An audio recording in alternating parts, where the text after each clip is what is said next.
C'est la première fois avec toi que je parle du fait que j'ai une agence, par exemple. Donc là, on a eu une exclue, du coup. Ça m'a donné une excuse, le Covid, pour me lancer. T'as plein de gens qui ont des super idées et qui, en fait, au bout d'un moment, parce que ça marche pas autant qu'ils veulent, vont lâcher. Et pour moi, c'est ce moment-là où, en fait, tu dois tenir. C'est pas grave, au pire, je me foire. Au pire, ça marche pas. Mais au moins, ouais, je l'ai fait. Monter sur scène comme ça et jouer son spectacle, c'est moi un petit rêve que j'ai depuis 1000 ans et que je me dis, putain, c'est fou si j'y rêve, quoi. Je suis fier de mes équipes parce que d'un côté, tu sais, il y a un petit côté d'admiration aussi de me dire, ils sont forts, quoi. Je me suis enrichi, en fait, plus humainement que dans le portefeuille, pour le coup. Je leur ai pas dit que je faisais des vidéos à mes parents. Toujours pas aujourd'hui? Mon père a appris ça là il y a une semaine. Non. Parfois je sors pas du tout les week-ends avec mes potes parce que je sais qu'il faut que je sois en forme pour écrire, faire des vidéos, etc. Et que si je suis en gueule de bois, il y aura rien qui sortira. T'as un OnlyFans, j'en étais sûr. Ouais, ton boulot parfois il peut te faire chier, même si t'es multi-activité. Parfois toutes les multi-activités t'es là. Ça me fait multi-chier.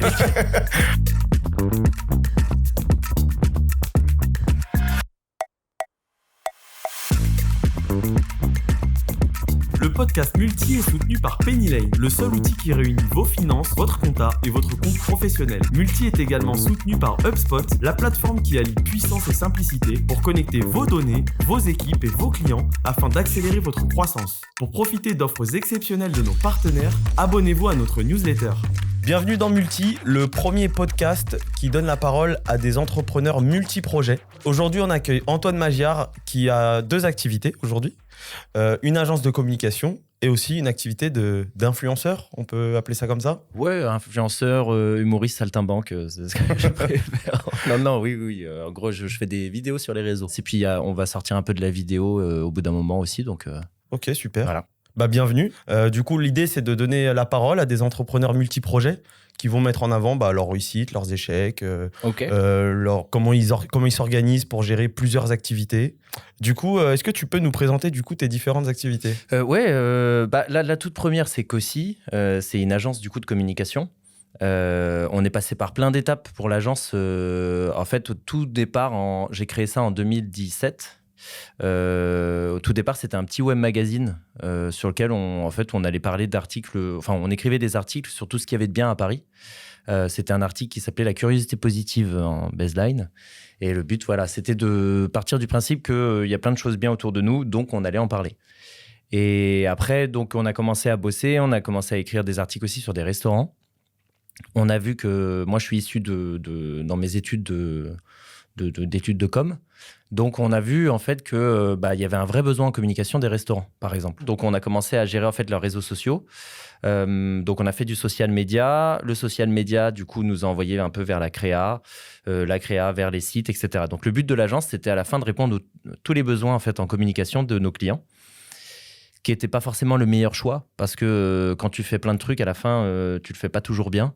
Donc aujourd'hui, on n'a que 2 pôles en fait dans l'agence, c'est le développement web et la créa. Donc la créa, les logos, l'identité visuelle, les chartes graphiques, etc. Voilà, donc c'est nos 2 activités chez Cossi. Aujourd'hui, on est 8 personnes.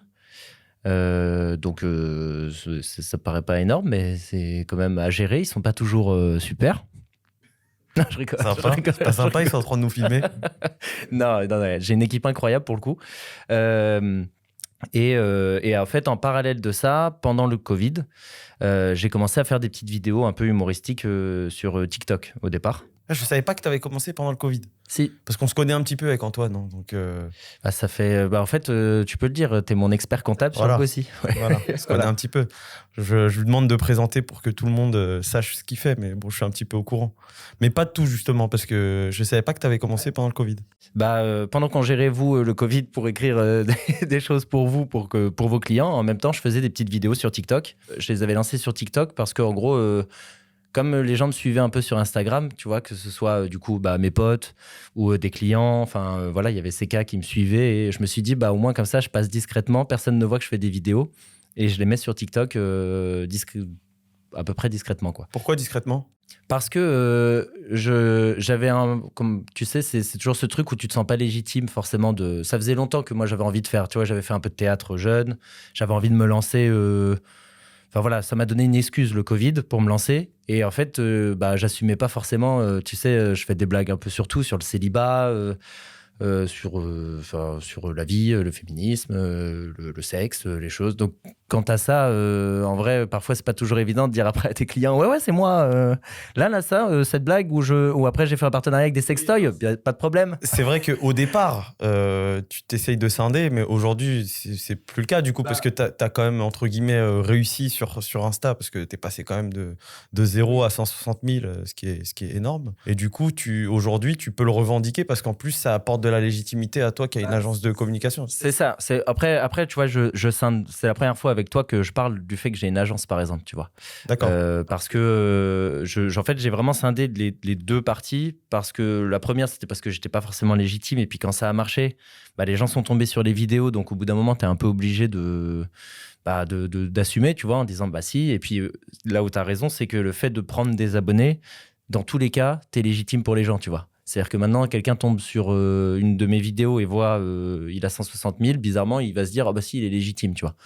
À l'époque où j'en avais 400, les gens sont là, mais il cherche quoi ? Il fait des petites blagues. Alors qu'en fait, au départ, tu le fais pour toi et tu le fais pour... tu vois, quand j'ai fait mes premières petites blagues ou petites vidéos, en vrai, c'était pour... je pense que c'était plus pour moi-même. Donc là, on a eu une exclue, du coup.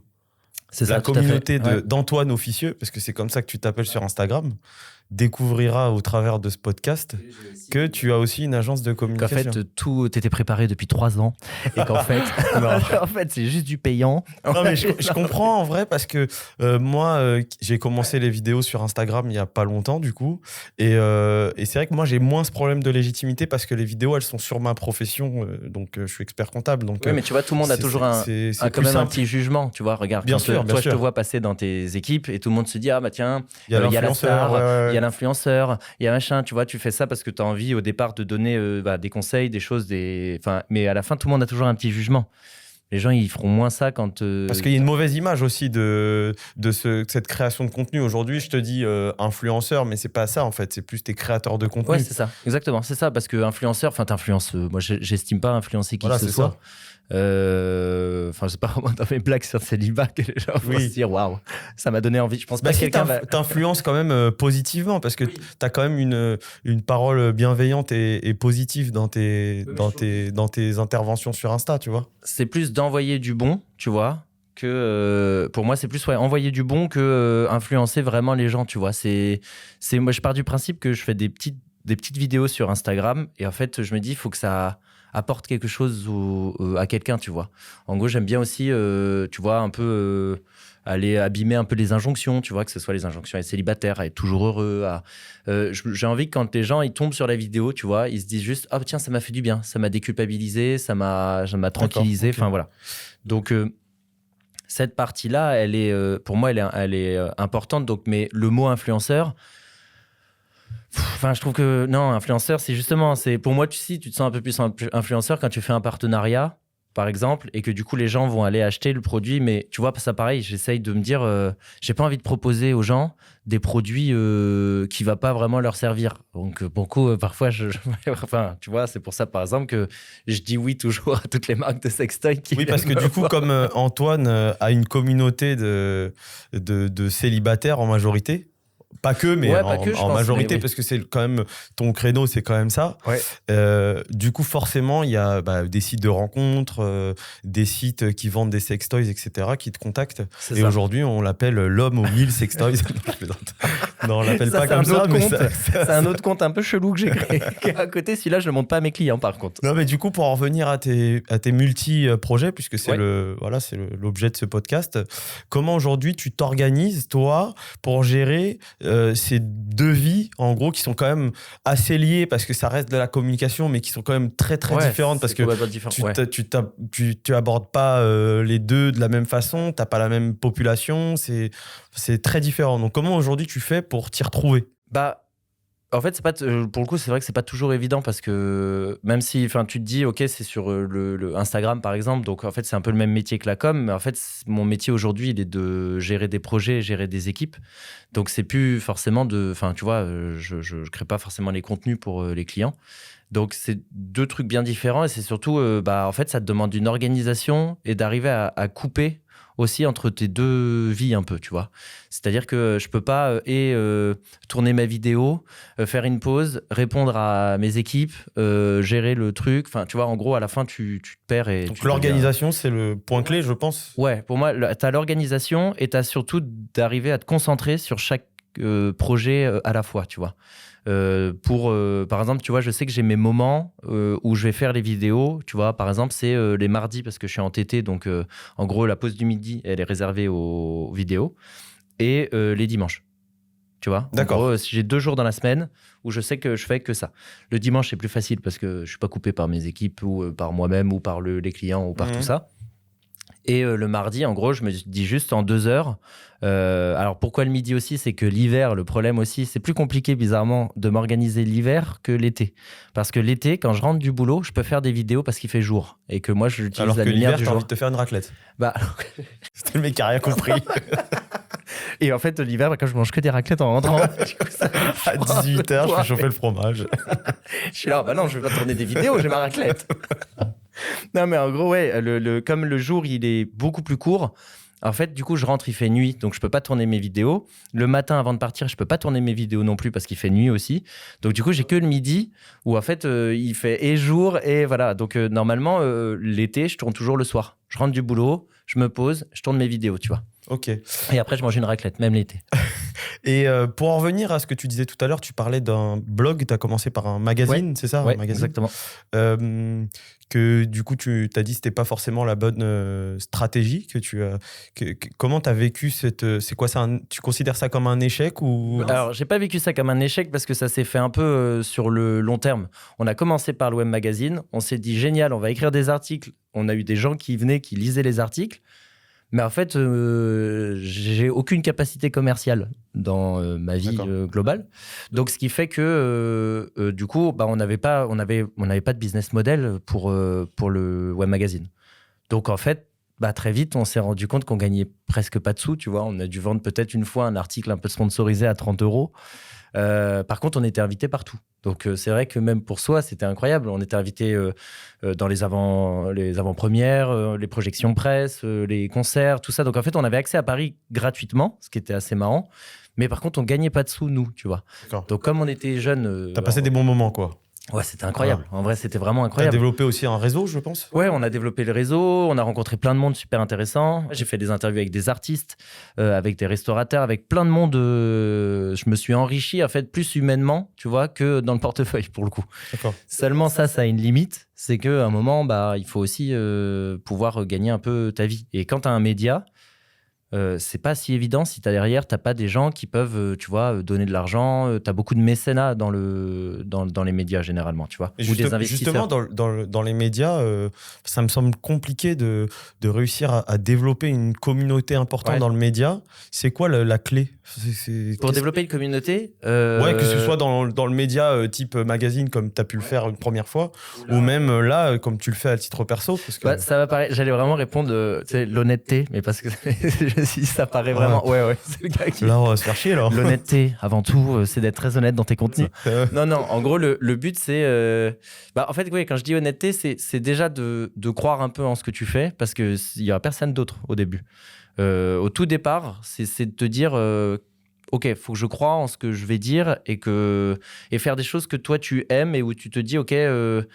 j'ai envie aussi de faire kiffer les gens. J'ai envie, tu vois, moi, je partais toujours du principe dans ma vie que les choses étaient bien, que j'allais tester. Donc, du coup, bah, j'ai fait un web magazine dans lequel il y avait que des critiques positives. Il y avait rien de négatif, jamais, tu vois. On n'écrivait pas. Si on n'aimait pas un film, un restaurant... Oui, mais au début, comment tu fais pour te faire connaître, tu vois, c'est quoi, c'est la volumétrie des articles, ouais, qui fait qu'au bout d'un moment t'en as quelques-uns qui commencent à faire un petit peu de bruit, oui, ou... et puis un autre, oui, et surtout la régularité, ça oui, c'est-à-dire que en gros pour moi la recette, que ce soit sur les réseaux ou les médias, c'est d'être assez régulier pour qu'à la fin, en fait, les gens te voient une fois, 2 fois, etc. La répétition, tu vois. C'est un peu comme quand tu fais tes campagnes paid sur les social media. C'est la répétition qui va entraîner le fait que les gens, à un moment, vont soit s'abonner, soit regarder, soit aimer ton contenu, soit y retourner. Et c'est juste et le problème, je pense souvent, c'est que tu as plein de gens qui ont des super idées et qui, en fait, au bout d'un moment, parce que ça marche pas autant qu'ils veulent, vont lâcher. Et pour moi, c'est ce moment-là où, en fait, tu dois tenir parce que, en fait, il faut encore continuer pour que, à la fin, ça marche. Si tu arrêtes parce que tu as l'impression, tu sais, maintenant, on est toujours autour du buzz un peu. En gros, il faut que tes vidéos, elles marchent très vite. Il faut que tes articles, ils marchent très vite. Il faut que ta boîte, elle fonctionne très vite. Tu es censé tout de suite exploser, que tout le monde en parle, etc. Moi, j'ai toujours été un peu à l'inverse de ça. Je trouve que le problème du buzz, c'est que c'est un truc très éphémère. Donc, très vite, en fait, oui, on va parler de toi, mais en fait, dans 4 ans, plus du tout. Tu vois, moi, quand j'ai fait des vidéos, ça fait 3 ans que je fais des vidéos. Tout le monde m'en parle seulement depuis 1 an, quand j'ai eu 10 000 personnes sur Instagram et que là, les gens commençaient à se dire « Oh, dis donc, ça marche un petit peu ». Sinon, en fait, tout le monde s'en foutait. Mais si je ne l'avais pas fait pour moi, si je n'avais pas été régulier, si je m'étais… En fait, du coup, aujourd'hui, je n'aurais pas tous ces projets-là aussi qui arrivent grâce au fait d'avoir tenu. Et comme ça, j'ai eu la communauté. En gros, j'ai eu 2 ans avant de… Tu vois, les gens ont toujours l'impression que ça allait vite. C'est pas vrai. C'est un bon conseil parce que moi qui commence du coup les vidéos sur Insta c'est pour ça que je te dis et ça. qui suis impatient, je vais prendre ce conseil et puis je vais le garder. Et je pense qu'il y en a beaucoup qui sont dans ce cas-là. Et du coup, il y en a beaucoup aussi qui lâchent à un moment donné parce qu'ils font pas ça forcément pour eux. Ouais. Et Oui. du coup, c'est vrai que la répétition, c'est important. Et pour en revenir à Cossi, ton agence de com, Ouais. aujourd'hui, donc toi, tu accompagnes des clients dans différents secteurs d'activité sur leur stratégie de communication. Qu'est-ce qui aujourd'hui est efficace dans la com ? On sait que pendant un moment, c'était le social media avec beaucoup de réseaux sociaux, etc. Est-ce qu'aujourd'hui, c'est différent ? Alors aujourd'hui, le problème du social media, enfin nous en tout cas, ça c'est mon expérience, je pense que d'autres gens que tu vas peut-être recevoir te diront l'inverse, mais je trouve le problème du social media, c'est que tu es tellement dépendant d'un algorithme qu'à la fin, pour donner ta direction, c'est pas si évident, tu vois. Parce que ça dépend pas de toi. Là où tu vois la créa et par exemple aujourd'hui l'app, le site web, etc., c'est quelque chose que tu contrôles. Et après dont tu peux te servir pour communiquer. Qu'est-ce qui marche aujourd'hui ? Pour moi, c'est te différencier. Je trouve que mettre des touches d'humour, alors ça c'est peut-être aussi un peu, tu sais, je pense que chaque agence a un peu sa vision de… Voilà. Nous, je sais que dans nos créations, tu vois, on a tourné des pubs avec toi, par exemple. On aime toujours mettre aussi une petite touche d'humour, un petit quelque chose qui, en fait, il faut faire appel aux gens à leurs émotions, tu vois. Je sais pas si ma phrase était très française, faire appel aux gens à leurs émotions. Je pense que si. Voilà. Faire ressortir des gens leurs émotions, quoi. Quelqu'un qui sait pas parler. Qui a une agence de communication, mais ChatGPT me sauve puisque grâce à lui, je parle français. Et en fait, mes vidéos, c'est l'IA. Hein. Les petites vidéos où vous voyez comme ça. Là, mais du coup, tu parles beaucoup de vidéos. Aujourd'hui, c'est ce qui marche le plus. Pour moi, aujourd'hui, ce qui marche le plus, c'est la vidéo. Parce que tu as des choses où tu vas avoir besoin, tu vois, en créer le logo, le machin. Enfin, ça, c'est un peu ton… C'est la base. Ouais, c'est la base, en fait. Ta charte graphique, c'est la base pour monter ta boîte. Il faut quand même que tu aies une identité. De base, c'est ça. Maintenant, aujourd'hui, pour moi, pour te démarquer, c'est à fond la vidéo. Parce que c'est des contenus que les gens déjà… Enfin, tu vois, tous. Regarde, toi, je sais que tu passes tes soirées sur YouTube. La plupart des gens, métro, etc., c'est directement les réseaux. Donc, si tu veux faire passer ton message, si tu veux être visible, tu es un peu obligé de faire de la vidéo. C'est ça qui marche beaucoup, j'ai vu sur LinkedIn, le snack content, c'est ça c'est ça, exactement, c'est ça. C'est en gros, c'est plein de… En fait, tu vas créer toute une stratégie autour du contenu vraiment pur. Et du coup, après le snack content, tu peux aussi en avoir… ça peut être aussi gérer ton personal branding, tu vois, sur LinkedIn, etc. aussi. En fait, le but, c'est un peu d'être partout. C'est ça qui marche, tu vois. Et pour ça, la vidéo, c'est le meilleur. Pour moi, c'est le meilleur. C'est là où tu as la meilleure attention. Ouais, c'est là où tu as la meilleure attention. La personne qui va regarder, ouais. C'est là où tu peux, pour une entreprise, je trouve que c'est là où, en fait, tu peux vraiment faire ressortir tes valeurs. C'est ça, parce que tu mets un visage et des visages, même parce que tu peux tourner avec tes collaborateurs. Nous, je sais qu'on le fait, on aime bien le faire. Les collaborateurs qui le souhaitent, ils peuvent intervenir. Et c'est vrai que même eux, ils sont fiers et contents. Et puis, vis-à-vis des clients, même parce que les clients sont contents de voir la personne avec qui il travaille au quotidien qui apparaît dans une vidéo, etc. C'est le mieux. Puis toi, t'as une chance, c'est qu'on trouve plein de bons acteurs dans ton entreprise. Oui, c'est sûr, c'est sûr. Parce que ça, c'est pas toujours évident aussi, tu vois. Parce que quand tu fais jouer tes collabs, parfois, la caméra, on le connaît, hein, c'est pas toujours si évident. Il y en a qui pensent qu'ils sont bons, mais ils sont pas bons. Mais on va pas leur dire. Non, je plaisante. Du coup, aujourd'hui, est-ce que tu as d'autres projets à part cela? Oui, alors il y a les vidéos, il y a du coup l'agence, enfin les vidéos, les réseaux, et du coup là je suis en train d'écrire un spectacle aussi. Et ça c'est encore complètement autre chose, parce que ça ne demande pas du tout la même énergie. Enfin tu vois, là je suis juste à l'écriture. C'est assez compliqué pour le coup là de mêler, tu vois, tu me parlais tout à l'heure de comment est-ce que tu gères tout. Bah là par exemple c'est un peu compliqué, parce que on sort encore d'un autre truc là, tu vois, on va vers du théâtre, enfin vers de la scène, et voilà, donc il faut écrire. C'est plus seulement des petites pastilles humoristiques d'1 minute. C'est un spectacle d'1h10. Je fais casser le matos. Non, je fais casser le matos. C'est pas grave, je l'ai pas loué. Ouais. C'est eux qui l'ont acheté, de toute façon. Et donc non, ouais, c'est encore une autre. C'est vraiment une autre énergie. Et donc là, par exemple, tu vois, ce que je fais, c'est que je prends une semaine entière, généralement, où je pars et écrire. Parce que sinon, j'y arrive pas à tout mêler. Et du coup, c'est prévu pour quand alors les premières scènes? Normalement, je finis de l'écrire en février. Février là. Donc, là, je repars une bien dernière avancé, semaine alors. pour. Là, moi, tu m'en avais parlé une fois entre deux portes, mais on n'y était pas du tout. On est entre 4 murs et du coup, je te dis, j'ai bien avancé. Non, en vrai, je suis déjà parti une semaine pour l'écrire où j'ai énormément avancé. Et du coup, là, j'ai réussi à réécrire aussi. Puis, je suis aidé. J'ai une amie qui travaillait pour le coup. On s'est rencontrés en travaillant dans l'agence. D'accord. Et aujourd'hui, elle bosse plus dans l'agence, mais on est restés amis. Et du coup, c'est elle qui faisait aussi la rédaction des contenus, tout ce qui était le web magazine. Et quand on a pu, le web magazine, elle est partie. Donc, elle est co-auteure du spectacle. Mais du coup, elle est un peu co-auteur. Enfin, en gros, j'écris, après, je lui présente. Et quand je suis bloqué, c'est elle, je sais pas, elle a cette capacité à toujours me dire, attends, t'as pas pensé à ça? Et hop, ça me débloque. Donc, incroyable. Et donc, et puis en plus de ça, là, donc normalement, je finis février d'écrire. J'ai trouvé ma metteuse en scène. C'était important pour moi que ce soit une femme qui m'aide à pour la mise en scène, parce que je sais pas pourquoi, mais je trouve ça cool, parce que je trouve que c'est justement dans les duos comme ça que tu Tant que tu veux pas une femme en expert comptable, ça me dérange pas du coup. Pourquoi? Je pourrais. Parce que sinon tu seras plus mon client. Oui, désolé. D'ailleurs, j'en profite pour le podcast de dire, Jonathan, désolé, je veux plus que ce soit toi mon expert comptable. Fin du podcast. Ouais. Ah, donc c'est juste pour ça que tu m'as invité en fait. C'est sûr. Juste parce que je suis ton client. Oui, je t'envoie la facture après. Non. Donc en gros, voilà. Donc c'est ma metteuse en scène, et en fait, elle, on va bosser 2 semaines en avril et en juin. Et là, c'est vraiment du 8h-20h où il faut que j'arrive en ayant appris mon texte. Parce que ça, c'est pas si évident, parce que en réalité, déjà, parce que j'écris à fond, mais j'ai pas tellement de mémoire. Ah, ça, donc ça va être compliqué, parce que quand va falloir que j'apprenne. Il n'y a pas de prompteur sur scène. Non, il n'y a pas de prompteur, c'est clair. Donc du coup, il va falloir que je l'apprenne. Et après, pendant 2 semaines, et là, par exemple, c'est vraiment de 8h à 20h, où elle m'a dit, en gros, je vais tout déconstruire, tout remettre, parce qu'en fait, elle va m'apprendre aussi, tu vois, à être sur scène, comment tu joues, ta voix, porter ta voix, etc. Donc, c'est plein de choses que je connais pas aussi.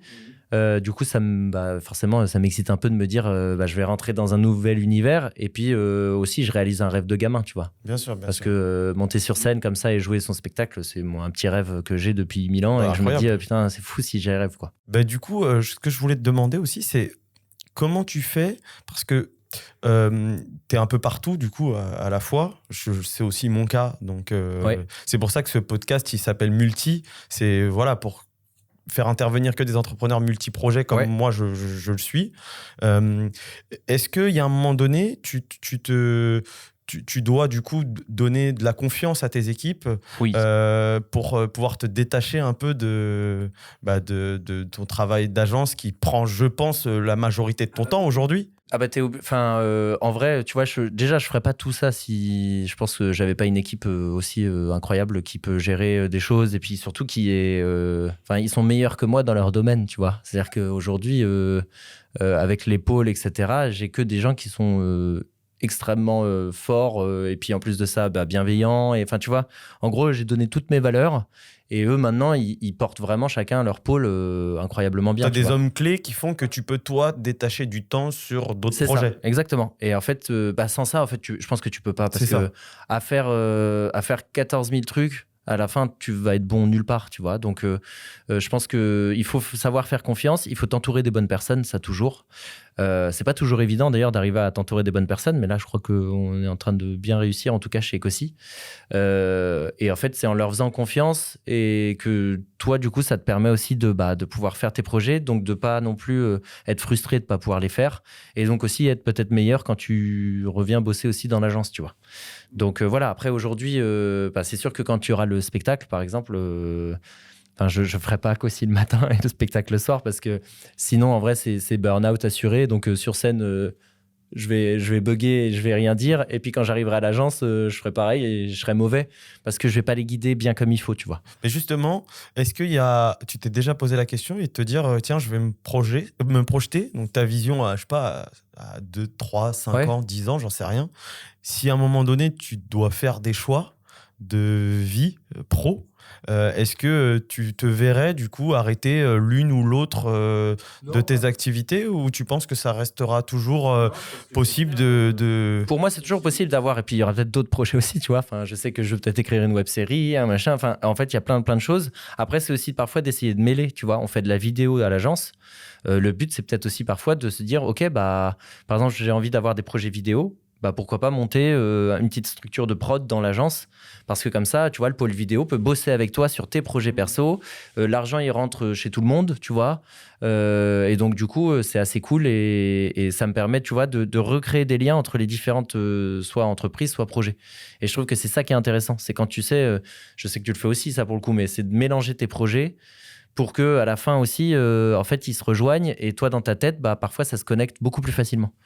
Et je pense que c'est ça aussi un peu la solution quand tu as plein de trucs, tu vois. Parce que de faire des choses qui sont tellement différentes que tu les mêles jamais, ça me paraît un peu compliqué. Oui, moi, ça m'est arrivé justement d'essayer d'être un petit peu partout au départ, quand je voulais me diversifier. Et au final, je me suis vite rendu compte que le point clé, c'était d'avoir des gens sur qui tu peux compter, tu vois. Et ça, c'était vraiment le point essentiel, parce que sinon, tu avances beaucoup moins vite. Alors, tu contrôles tout, tu as l'impression de tout contrôler, mais au final, tu avances beaucoup moins vite. Donc ça, c'est un vrai tips, c'est de se reposer sur des gens de confiance, d'accepter de lâcher un peu prise sur les projets, de garder quand même des leviers de contrôle, de garder la maîtrise, mais pas en étant dans l'opérationnel pur tout le temps et d'être... je pense que par exemple, tu vois, l'opérationnel, tu es obligé de le quitter un moment. Sinon, tu peux pas être les mains dans le cambouis et après avoir le cerveau qui, tu sais, plus tu es dans l'opérationnel, c'est toujours un peu le problème de l'opérationnel, c'est que ta créativité, elle en prend un coup, quoi. Et quand tu es sur des métiers qui vont être un peu plus créatifs, comme la création de contenu, les choses comme ça, tu vois, te poser devant ta caméra, tout ça, en vrai, faut être créatif. Je trouve que ça te l'enlève un peu. Donc, si tu fais trop d'opérationnel, parfois, à la fin, ton cerveau et ta créativité, elle en prend un coup. Mais oui, pour moi, c'est de faire confiance. Tu fais rien, sinon, tu vois, comme tu disais, tout contrôler, tout. Et à la fin, surtout, tu es un mauvais manager. Tu vois, et à la fin, et puis surtout, il faut accepter de pas forcément. Oui, c'est ta boîte. Mais c'est pas grave si c'est plus toi qui la contrôle, tu vois. Oui, surtout, tu as dit un truc intéressant tout à l'heure, et moi je suis un peu de cet avis-là. Et puis je sais plus c'est quel grand PDG d'une boîte cotée qui avait dit ça. Jonathan Kalfa ? Non, pas encore coté. J'ai cru. Mais qui disait en fait, je m'entoure que des personnes qui sont meilleures que moi. Ouais, et en fait, c'est comme ça que tu réussis. Et nous au cabinet aussi, c'est ce qu'on fait, c'est qu'on essaie d'intégrer dans les équipes des gens qui ont des potentiels très forts, qui vont faire que le niveau va progresser, va augmenter naturellement, et son chef de mission va devoir à son tour progresser, le manager aussi, parce que sinon tu perds en légitimité, donc tu es challengé tout le temps, et c'est pareil pour nous en fait, que tu sois en haut ou en bas, peu importe, l'idée c'est de se faire challenger continuellement avec des bons profils, avec des gens de confiance sur qui tu peux t'appuyer, quoi. Ouais, c'est ça. Et puis en fait, tu t'aperçois, je sais pas si toi c'est le cas, mais en fait que parfois tu regardes en te disant je serais incapable de faire ce qu'ils font en fait. Ah bah oui, carrément. Non, mais carrément. Ah ouais, en fait, et puis j'en ai plus forcément l'envie, et je crois que toi aussi c'est pareil, et du coup Bien forcément sûr. si t'en as pas l'envie, tu vas être moins bon. Ouais. Donc c'est aussi ça, c'est normal. Hein, Ouais, puis je trouve que c'est bien. Enfin, tu vois, moi, je suis fier de mes équipes parce que d'un côté, tu sais, il y a un petit côté d'admiration aussi de me dire, ils sont forts, quoi. Ils sont forts, du coup, je suis fier. Ouais, de la fierté, ouais, bien voilà. sûr. Tu vois. Autre question, est-ce qu'aujourd'hui, tu te verrais vivre avec tu serais pas invité dans ce podcast, donc tu as intérêt de me dire, bah non, je serais triste parce que j'aurais raté cette excellente opportunité. Avec Mais est-ce que tu pourrais aujourd'hui te dire, tiens, comment je serais si j'avais un seul projet? Je pense que je serais beaucoup plus tranquille. Il n'y a pas de débat là-dessus. Bon, ça, oui. Ça, il n'y a pas de doute. En vrai, voilà. Mais je crois qu'on n'a pas choisi la tranquillité non plus et que je pense que c'est pas un truc qui... J'arrive jamais à faire qu'un seul truc, tu vois. Pour moi, c'est... Quoi, ça équivaut à de l'ennui? Ouais, ça équivaut à de l'ennui ou c'est plus... j'ai plein d'envies. Je sais que je peux pas toutes les réaliser, tu vois. Y a pas de problème. Puis il faut prendre aussi son temps et être patient et pas avoir justement, comme on le disait, 8000 projets en même temps. Sinon, t'es partout et t'es nulle part à la fois. Mais je pense que, ouais, il y aurait un sentiment de non-accomplissement, tu vois, un peu. Et je me dis toujours que, tu vois, on est jeune encore et que plus tard, on aura moins... En fait, plus les années passent, moins on a d'énergie. Donc, plus aussi, je me dis, alors, c'est toujours le moment de faire les trucs, tu vois. Et du coup, je me bouge à chaque fois pour faire les choses parce que je me dis toujours, j'aurai moins d'énergie dans 20 ans pour là me dire, tu vois, maintenant que je suis tranquille et que ça roule, j'aurais bien aimé faire ça. J'aurais bien aimé un jour monter sur scène. C'est pas grave. Au pire, je me foire. Au pire, ça marche pas.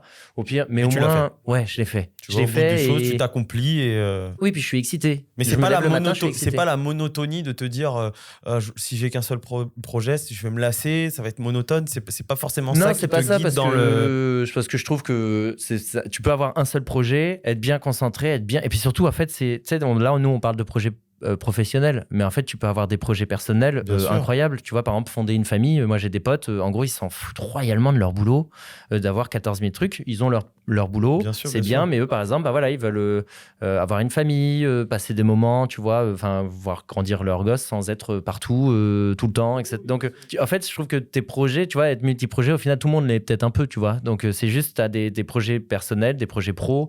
Moi j'avoue que j'ai vraiment fait ma vie pro, mais au final, tu vois, les vidéos, c'était un projet personnel qui est devenu maintenant un peu... Quand je me dis, je vais monter sur scène, donc des gens vont dépenser un petit billet pour pouvoir venir te voir, tu te dis, attends, donc on est passé tu vois, de mes conneries sur le célibat, tout ça, on est passé à un truc pro. Et il faut arriver du coup à garder ce côté, tu vois, excitation et autres, malgré tout ça. Mais quand tu étais jeune, plus jeune que ça, tu es toujours jeune mais quand t'étais plus jeune que ça... Sinon, j'allais partir. J'allais casser une caméra au passage. T'es plus jeune que moi. Oui, je sais beaucoup. Non, très peu. Et du coup, quand t'étais plus jeune, disons, quand t'étais ado, est-ce que tu sentais cette volonté, est-ce que t'avais cette fibre-là d'entreprendre, de créer des choses ou pas du tout? Je suis passé par 1000 petites étapes. Tu vois, j'avais pas forcément envie d'entreprendre. Entreprendre, ça arrivait un peu après. Je pense que ça arrivait dans ma vingtaine, plus que je m'étais pas dit tiens je vais monter ma boîte. T'as pas fait des études liées à l'entrepreneuriat? Pas du tout. Non, absolument pas, parce que j'ai fait des études en gros j'ai fait une licence de médiation culturelle, donc c'est le truc le plus large au monde où en fait ça parle cinéma, musique, musée, machin, d'accord. C'est un espèce de bordel un peu voilà. Et puis en fait après je suis parti en Australie. Révélation, je me suis dit je quitte tout, je rentre, je fais du théâtre. Voilà, mon père, du coup, je lui ai raconté ça. Il m'a dit, c'est nul, c'est pas un métier, etc. Voilà. Et lui, il m'avait dit, mais non, mais reprends des études de communication, c'est un peu la même chose que ce que tu avais fait avant en médiation culturelle, tout ça. Donc, du coup, après, j'ai dit, quand même. Du coup, j'ai dit, bon, allez, je vais le faire, tu vois. Donc, du coup, j'ai complètement arrêté ça. Et pour la petite anecdote, du coup, je leur ai pas dit que je faisais des vidéos à mes parents. Genre par une vieille vengeance, ni que je préparais un... Comment ça? Toujours pas aujourd'hui? Non, enfin si, alors c'est le scoop, c'est que mon père a appris ça là il y a une semaine. Non. Si, parce que on était ensemble... Ça, je savais pas ça. Je sais pas, j'ai eu comme un truc de me dire, non, parce qu'ils vont ils vont peut-être me refréner encore dans ce truc-là, tu vois. Et j'avais pas envie de leur avis de parents, tu vois, ou même si tu te dis toujours que tu t'en fous jamais de l'avis de tes parents. Du coup, donc j'ai rien dit. Et en fait, j'étais à Lyon là pour voir mon frère avec mon père le week-end dernier. Et mon père me ramène à la gare et on se dit, il y a un peu de temps, on va prendre un café ensemble. On prend un café ensemble. Et là, du coup, on est en train de parler tous les deux. Et là, il y a quelqu'un qui vient me voir, une nana qui vient me voir et qui me fait, excuse-moi, t'es Antoine des réseaux et tout. J'ai dit oui. Elle me dit, j'adore ce que tu fais, etc. Donc là, je me retourne, je vois mon père qui est là. Bah, pourquoi là Mais tu fais quoi Tu fais quoi sur les réseaux? T'as OnlyFans, j'en étais sûr. Bon, papa, je me mets à poil. Je suis fier de toi, mon fils. C'est quand même mieux que le théâtre. Oh putain, on en reparle. Non, mais en gros, il me dit... et donc, je sais pas comment j'arrive à noyer un peu dans le poisson. Noyer dans le poisson, attention. Hein. Je sais pas. J'arrive à noyer le poisson et à lui dire, en gros, non, mais tu sais, bon, c'est des petites vidéos avec le boulot et tout que je fais. Et là, d'accord, ok. Et en fait, là, elle revient avec sa pote. Et là, elle me demande, en gros, donc mon père est en face, tu vois. Et je suis là, et elle me dit, oui, est-ce qu'on peut prendre une photo tous les deux? Donc, je me mets comme ça, à poser. Quand on est en train de parler avec mon père, je le coupe, je fais oui. Je prends une photo. Et sa pote, elle dit, je peux en prendre une aussi. Et là, je sais que. Et je suis en train de prendre la photo. Et là, je me dis, je sais que quand je vais me retourner, mon père, il va me regarder, tu vois. Je sens que là, va falloir, c'est fini. Et donc, je me retourne. Et là, il me dit, non, mais attends, il y a un problème. Pourquoi les gens, ils prennent des photos avec toi? Et je lui dis, non, mais en fait, bon, là, je lui ai dit, tu vois, je lui ai dit que que je faisais des petites vidéos, tout ça. Et en fait, il est parti rejoindre ma belle-mère qui était en train de boire un café avec une nana à qui elle travaillait, mais qui a 30 ans, tu vois. Et il arrive et lui, tout guiré, dit oh, mais j'ai vu Antoine, tu sais qu'il fait ça, nana, c'est ça. Et là, la nana, en fait, elle dit mais j'adore. Du coup, il pense que je suis une roast. Mon père, il croit trop que je suis super connu. Ouais. Donc, je pense que dans leur petit village du Puy-Saint-Tréparade, bientôt, je pourrais aller chez le boucher fier. Parce que... Alors, des affiches de toi. Bientôt en représentation sur scène à la salle polyvalente du Puy-Saint-Tréparade. Puy-Saint-Tréparade. Ça s'appelle le Puy-Saint-Tréparade. Voilà, c'est bien. Le maire va être content. On n'a jamais parlé de cette ville. Ouais, bah non, mais si, là, on est complet. Il y a 3 personnes. Il y a mon père, ma belle-mère. C'est un T2, la salle de spectacle. Puis il ramène ma nièce aussi qui garde, du coup, ils seront 3. Non, mais voilà, donc en gros, ça, c'était la petite anecdote où, du coup, tu vois, on parlait de légitimité, etc. Mais ça, c'est un truc intéressant, c'est que, tu vois, c'est que dans notre entourage, il y a toujours des sapeurs de décision, tu vois, c'est ce qu'on appelle, quand tu veux prendre une décision, c'est une des clés du management, tu vois, c'est justement ce côté sapeur de décision, où des fois, ça peut être des gens qui veulent pas forcément être malveillants avec toi, mais qui ont des peurs, des craintes, et du coup, ils vont te diriger vers des décisions qui sont pas forcément celles que tu souhaites et celles que tu veux vraiment, tu vois. Et donc là, tu as fait abstraction de ça et je pense que tu as bien fait, du coup. Ouais, il faut, parce que de toute façon, tu verras, même, tu vois, les vidéos et autres, enfin, les gens, ils vont toujours, à un moment, ils vont te dire, tiens, tu vas avoir une vidéo qui marche, ils vont te dire, c'est super, etc. Et puis d'un coup, tu as une vidéo qui va moins marcher, et puis les gens, ils vont aller surveiller tes vues, tu vois. Donc ils vont te dire, dis donc, Jo, celle-là, elle a moins marché, hein, et t'es là, mais pourquoi tu vois, c'est ni motivant. Ça me fait il y a des gens qui te font ça? Ouais, t'as des gens qui font ça. Moi, maintenant, j'en ai un peu moins, mais avant, j'avais... t'as des vidéos à 1 million de vues, donc en même temps... L'année dernière, tu vois, j'avais des potes de potes qui surveillaient mes vues, quoi. Et quand tu les voyais, ils disaient, ouais, dis donc, ça marche moins. Ils attendent. Et t'es là, mais je m'en fous. Enfin, c'est pas grave, tant que j'ai fait ma blague, que je suis content, que ça a fait rire 20 personnes. Trop bien, je suis trop content. Je suis là, toi, tu fais rire personne avec tes remarques. Bon, bah alors, laisse-moi tranquille. Si j'ai 2 personnes qui rigolent, je suis déjà content, tu vois. Et donc, t'as toujours, c'est des gens qui, quand tu vas prendre une décision, de toute façon, ils te diront que oui, mais bon, mais en fait, il faut faire ton truc et c'est pas se foutre de la vie des gens parce que je trouve que ça te permet d'avoir du recul aussi, tu vois. Faut prendre quand même la vie des gens sur, enfin voilà, si t'as des gens qui te disent, j'ai trouvé ça horrible ce que t'as dit, faut quand même le prendre en disant, attends, est-ce que j'ai pas offensé quelqu'un, etc. Enfin, essayer d'avoir du recul sur tout ça, tu vois. Et du coup, pour finir sur une dernière question, tout à l'heure, tu as parlé d'organisation. Ouais. On a parlé aussi de confiance et de pouvoir déléguer, pouvoir se concentrer sur plusieurs activités. Donc, c'est-à-dire faire monter aussi en compétence ses équipes, etc. Est-ce que tu as un 3e conseil que tu pourrais donner comme ça pour quelqu'un qui hésiterait aujourd'hui à se lancer, à se diversifier, qui aurait déjà un entrepreneur qui a déjà une activité et qui se dit tiens, j'aimerais faire autre chose en plus, mais j'ai des craintes, j'ai des peurs, j'ai des doutes. Juste, c'est possible, en fait. C'est possible. Tu peux y arriver et c'est surtout... c'est possible. Pas toujours. Ça dépend de... Je pense que ce que tu veux... Déjà, pose des choses. Est-ce que tu veux faire, etc. Et ensuite, il y a le temps. est-ce que, pour moi, la seule question auquel tu as besoin de répondre, c'est est-ce que tu as le temps ou pas de le faire ? Parce que oui, on peut dire tu trouves le temps, mais en fait, il faut peser dans ta balance ta vie personnelle aussi. Est-ce que tu es capable ? Tu vois, moi, par exemple, aujourd'hui, parfois, je sors pas du tout les week-ends avec mes potes parce que je sais qu'il faut que je sois en forme pour écrire, faire des vidéos, etc. Et que si je suis en gueule de bois, il y aura rien qui sortira, tu vois.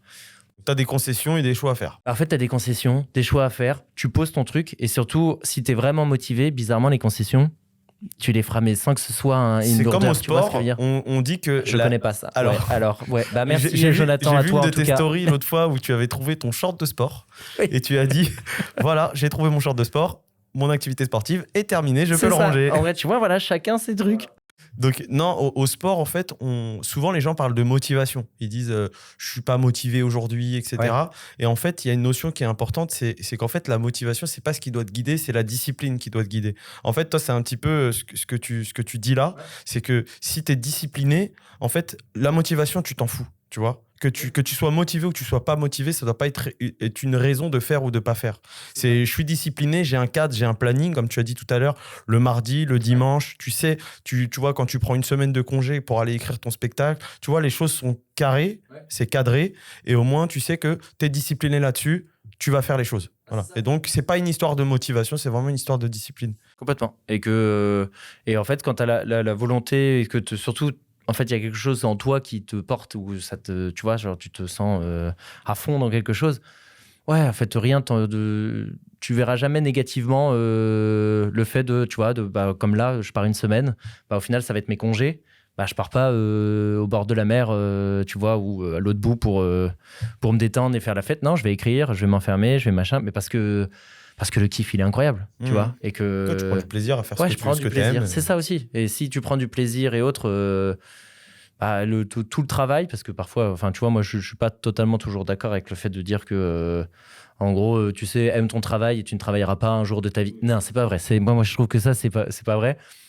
Dès qu'il y a du travail, parfois c'est génial, et puis parfois qu'est-ce que c'est chiant, tu vois, parfois t'as pas envie, et c'est logique et c'est pas grave, faut pas te dire alors waouh, ça veut dire que je suis plus passionné. Faut pas te culpabiliser parce que à un moment donné et que tu dis ton boulot ça me te saoule. fait chier. Ouais, ton boulot parfois il peut te faire chier, même si t'es multi-activité, parfois toutes les multi-activités t'es là, oh, en ce moment ça me fait saoule, multi-chier. et ça me fait multi.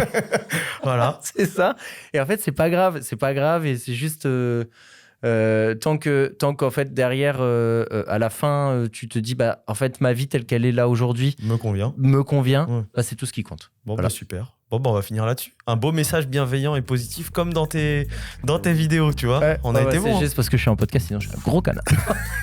Ça, c'est pas le mot de la fin. Non, mais merci pour d'avoir accepté cette invitation. Non, mais merci à toi, surtout. C'était vraiment sympa. Et merci. Puis à la suite pour le prochain épisode de Multi. À la suite.